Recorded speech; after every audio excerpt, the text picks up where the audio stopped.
How you? Hey, our guys. Sorry, allow me to correct myself. Hey, how are you guys? My name is Mackenzie Tuo, and this is my poetry project. As you can tell from the way I spoke at the beginning of the presentation, how you, hey, our guys does not make very much sense to us when we hear it. On the other hand, hey, how are you guys is something we are used to hearing in our everyday life. Also, hello everyone. How are you doing on this lovely day is a much more eloquently spoken way to say, hey, how are you guys? If you heard me say it in this way, you might think that I am well educated or that I was raised in a higher class than what I actually was. In the same way that you have to know your audience when you are speaking in everyday life, you need to know your audience when you are writing poetry. That way you can articulate your words in a proper way to match what you are trying to portray. The first poem that I remixed was called Father's Words by Ben. Ben wrote, I remember the day when I was 3, sitting on my father's knee. The warmth of the fire enveloped my body. Sitting back as the years went by, it was clear what my father meant when he put me on his knee. With a child of my own, I remembered my father's words, Son, I will always be your father.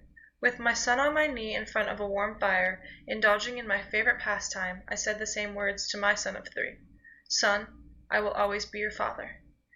The way this poem was articulated was something that struck me very well. I really liked the detail and how it was almost bland, but it gave you something to think about. It detailed things that you would not typically think to detail, so I wanted to use it for my own remix.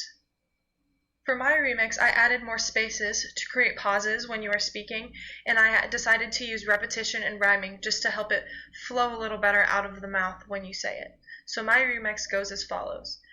I remember when I was 3. My father looked up at me. Son, I will always be your father. I remember when I was 3, sitting there on my father's knee. I remember when I was 3, sitting there as years go by. I remember when I was 3, the warm fire in front of me. I remember when I was 3, I picked my son up onto my knee. Son, I will always be your father. I tell him the words my father once said to me. Will he remember what I said when he was 3? Personally, I liked the way that I did this just because the emphasis of the point of being 3 years old, I feel it was something that was trying to be stressed in the first poem, and I feel that he did it a very strong way. I just decided to go about it in a slightly different way. And I also decided to repeat the son, I will always be your father, and the son, I will always be your father again at the end, separate from everything else so that it was more emphasized than it was in the previous one. The second poem that I remixed was actually my own. So originally I had written, The piercing cold wind, the girl in the jacket, the moon shining down, the snow gleaming like glass about to break, the piercing shivers as she walks, the crackle of snow crunching under feet, the flickering of streetlights, the warmth of a home once so cold.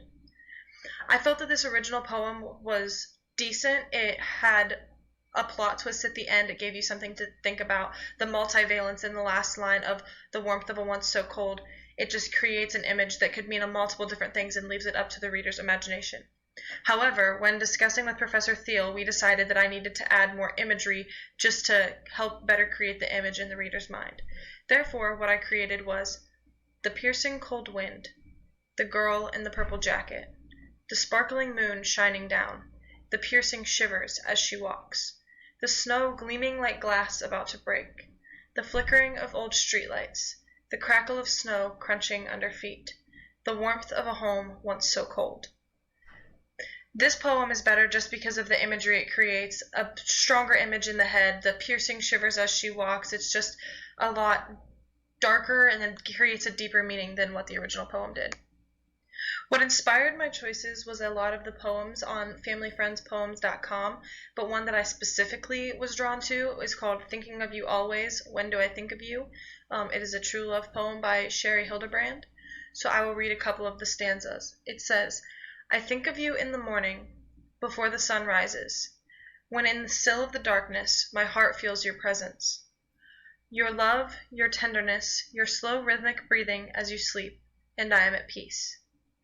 I think of you when the first rays of sunlight spill like a waterfall between the blinds and settle in my eyes. I reach my hand, my body, my eyes, my foot, anything will do, to touch you and breathe you in. It feeds my heart, my soul, my spirit, and I am at peace. This poem inspired me because she also used the repetition of the first line, and I really liked that. And I also liked the imagery she used to emphasize the feeling of love instead of just giving us the basic image of love. For structure overall, like I said, the overall articulation of a poem is very important, but personally, I like to focus on spacing, line length, repetition, and rhythm. I feel that spacing just forces the reader to stop and take a breath instead of running the sentences together, and it creates a better rhythm overall, like the last point.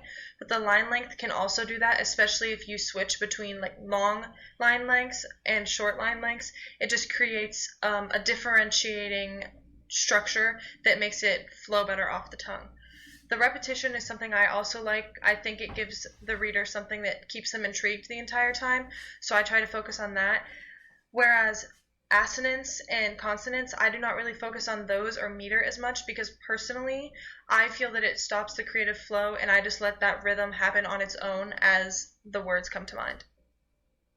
Looking at these points that I provided earlier in the PowerPoint, again you can see that they would all be used in different situations. Typically, the first one would probably just be jumble coming out of a child's mouth as they are learning to speak. The second one is probably what you typically hear in everyday life, and the third one is for special occasions, maybe when you were talking to someone who was higher above you or in a more professional situation. You just have to know what you were doing, and the same is true in poetry. You have to articulate to your audience, not just what you think. Good day, guys. Have a good day, guys. Thank you.